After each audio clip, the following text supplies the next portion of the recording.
Magandang araw po sa inyong lahat mga viewers. Ako po si Rebecca Mendoza. Ako po muli ay mag-Q&A o magsasagot po ng mga ilang mga katanungan. Meron po ako dito mga hinandang props. Ito pong props na ito ay naglalaman po ng 15 questions. Ang gagawin ko po dito ay bubunutin ko po ito pa isa-isa. Babasahin ko po ang mga tanong at ito po ay sasagutan ko hanggang sa makomplete ko po ang 15 questions. Ito po ay pang-apat na video ko na po sa Q&A. Ngayon ay magsisimula na po akong bumunot.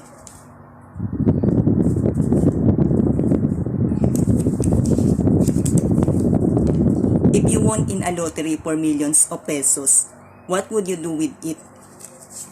If I won millions of pesos in a lottery, I would use it for basic important needs, for the charity, and for as a capital to start a small business.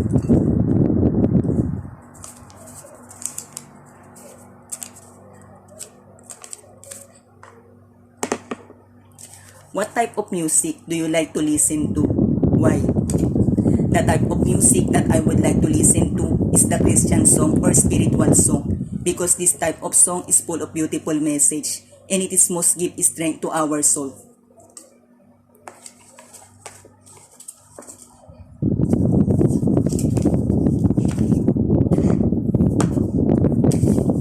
What is your biggest fear and how do you plan to overcome it?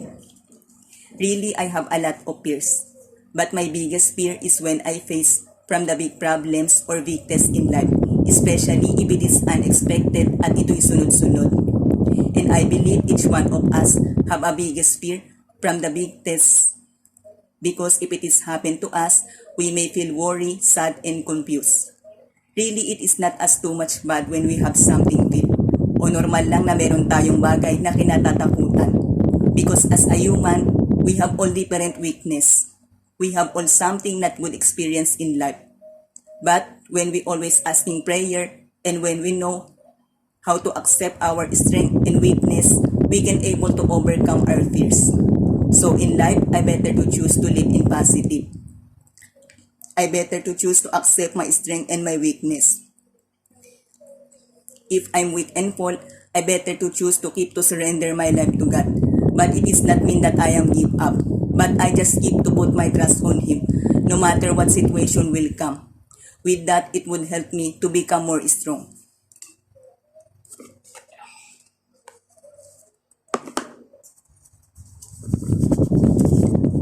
Why education is a key to success? Education is a key to success because it is one of the best weapons that we use for we can survive to the hardship of life. Especially from now that we are in the present generation and in this fast-paced world, it is required that we must be equipped with knowledge and skills. And education is one of the basic needs of man because it is become his first step to achieve his dreams in life.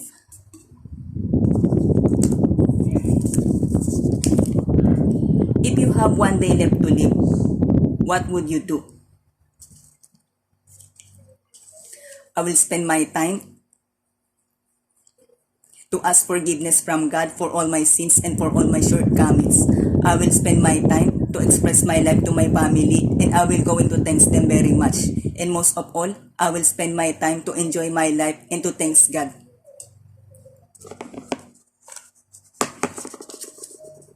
How do you value the money? I value the money through I habit practicing saving my income, I practicing to live the simple life, and most I choose to be more health conscious. What would you say is the biggest problem facing our educational system today? Why? The biggest problem faced by our educational system today is that it believes it is always need a change system. A change system is the new set arrangement of things. It is going to adapt for the new curriculum, so the teacher must need to adapt for the big changes, and it is bring big pressures for them. However, the real essence of education is to impart the knowledge, to teach, and to share the important values. These traits is gradually forgotten in the process of being a system, which really need to be learned once again.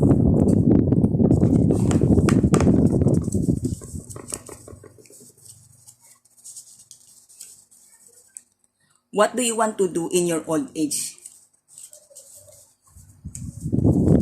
I will spend my time to serve God, to enjoy my life, to read, to teach, and to share my greatest lesson in life to others.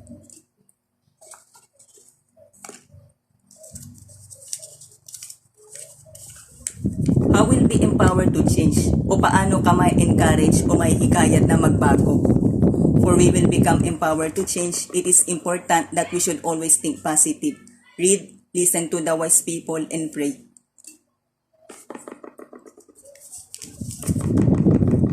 How do you motivate a person? I share such something fun, interesting stories, even my fun experience in life, and I show my real happy expression.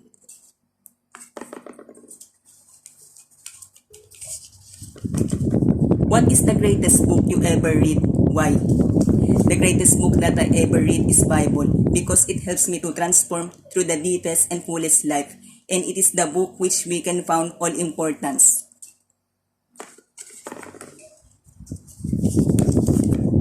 Explain this quote. Education is not a preparation, but it is life itself.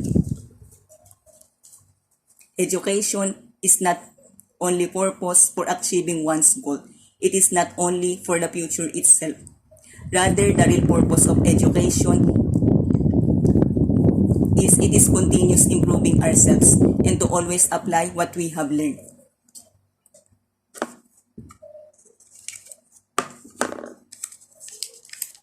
What is intelligence? Intelligence is the ability of man to use his right reasoning. It is the ability to know, to understand, and to make the right decision. It is a thing which it is not easy to achieve because learning is always in the process. But we can achieve it if we are persistent to learn, if we are always read, listen, and observe.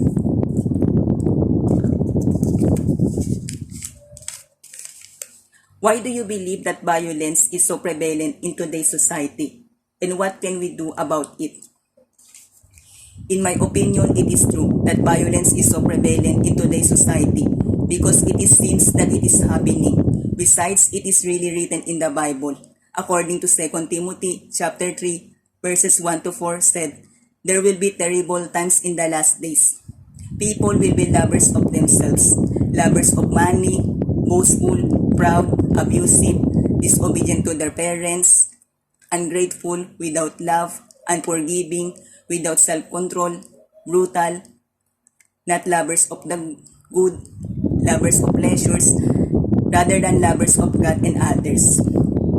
As far as we are concerned, for we cannot get involved in these kinds of sins. First of all,